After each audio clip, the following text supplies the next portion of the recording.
Kelly's Court is back in session. On the docket today, a second chance and fourth down for a convict who was once the NFL's most talented quarterback. Teammates at training camp say Micheal Vick's rocket arm hasn't aged a bit, but his public image cannot sustain another hit. Vick profusely apologizing now for killing pit bulls with his bare hands while he bankrolled a barbaric dogfighting kennel.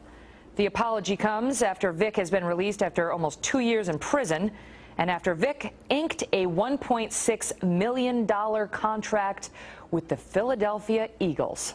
Activists and animal lovers alike still sickened by this man's actions, but Vick on 60 Minutes last night is making a public plea for forgiveness. There's no way of, explaining, the hurt and the guilt that I felt. And that was the reason I cried so many nights, and that put it all into perspective. You cried a number of nights. Yeah. About?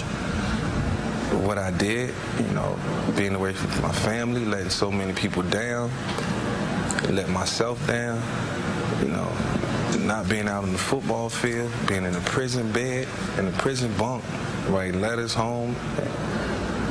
That wasn't my life. So, should Vick be given this second chance?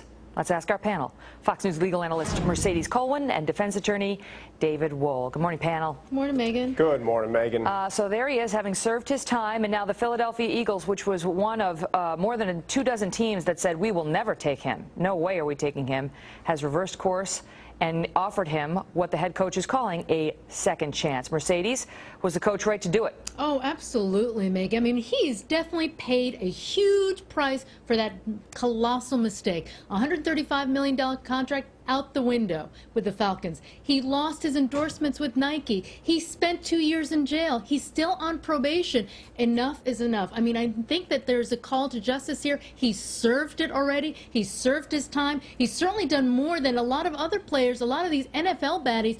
Dante Stallworth on the top of that NFL baddie list, that he killed a pedestrian. No one's calling for this man to stop playing. This, certainly, he's paid his dues. He should be allowed to play.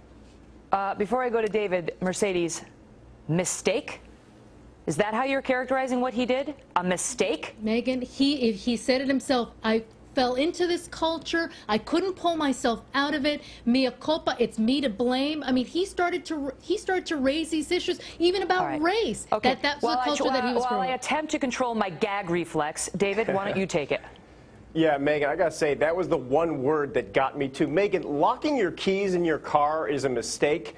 Conducting a pit bull fighting ring and having the losers suffer electrocution, drowning, hanging. It wasn't just animal abuse, Megan. It was torture. Now, let's put this in context. This is a league that keeps O.J. Simpson in its Hall of Fame after he was found responsible for killing 2 human beings in a court of law, was convicted recently of a violent robbery and several other crimes.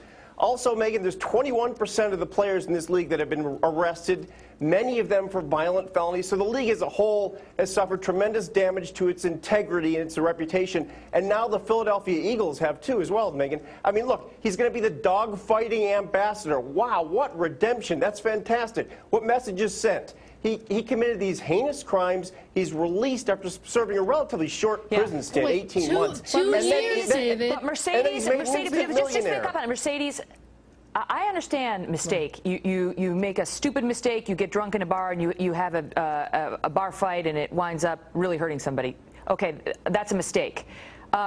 You systematically torture dogs, put dogs on a so-called rape stand, hold them underwater with your own hands to drown them, electrocute them personally when they underperform because they weren't good enough in the ring. So you personally kill innocent animals, the most vulnerable among us. In terms of, I mean, you've got children and animals, and this is what the man did.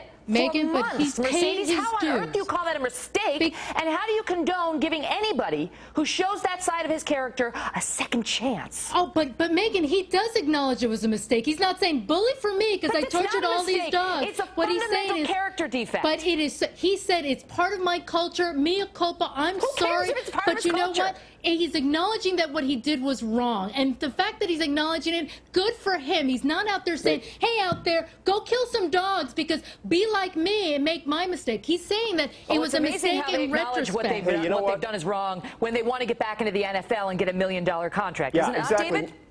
You know what, Megan? Absolutely. You know, I have no problem with him getting out on parole, getting a career. I'm sure that he studied something in college that he can do now, Megan. But the NFL is an extraordinary privilege that should be reserved for those who deserve it, not people who torture animals, get out in 18 months, and become dogfighting ambassadors, Megan. I got to tell you something. This is one of the most heard of, that the league would somehow promote him as someone who's now released from prison, instant millionaire, and is going to teach people that it's wrong. Actually, the circumstances of the crime and his becoming a millionaire when released are shocking and if anything, say the opposite. What you can about get the away with it and be $135 million, rewarded. David? $135 million out the window. He's coming back with a $1 million contract, about 13 times less than what he's earning before.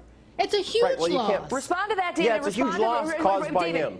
Respond to that and respond to Mercedes' point about the other hooligans in the NFL who have done everything from, drug crimes to committing involuntary manslaughter while drunk on the road, who have been allowed to play. Well, Megan, that's my whole point. The league has no integrity because of that very thing. Now, as far as, what was Mercedes' other issue as far as... It's Dante Stallworth just killed someone under DUI. He spent 30 days in jail. Hey, listen, yes, maybe Vick did kill some dogs, horrible crime, but he spent 2 years. Stallworth spent 30 days for the death of someone, and he's still playing. But let me ask you, David, let me ask you to respond to that. Do you see a difference? David, let me get my question in. Do you see a difference between, as horrific as that is, in the taking of a human life, the man got drunk and did something, hence the word involuntary on the manslaughter, versus Michael Vick with a sustained, personal, hands-on torture of animals that he apparently delighted in? Yeah, and Megan, it was 75 dogs, almost 70 injured. 8 were actually exhumed and found to have horrific injuries before they died in torture.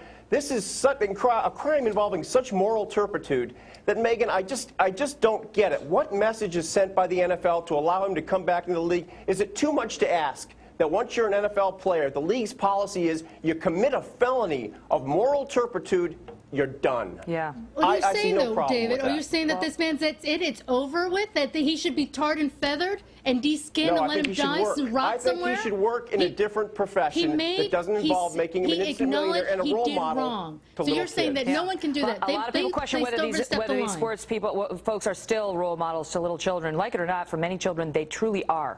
And that's just a fact. Not all of them, but many. Mercedes Colwin, good debate. David Wohl, you too. Thanks so much. One final word for our viewers. It is true that Michael Vick paid his debt to society. He served his time. But does that mean we must forget what he taught us about the kind of man he is? Why? This is not a man who made a mistake. He systematically tortured and killed innocent animals with his own bare hands and encouraged others to do the same. Why would an organization like the Eagles want him representing them? I personally feel for the Eagles fans, so many of whom are outraged over this, but I, for one, will not be patronizing that organization until Vick is gone.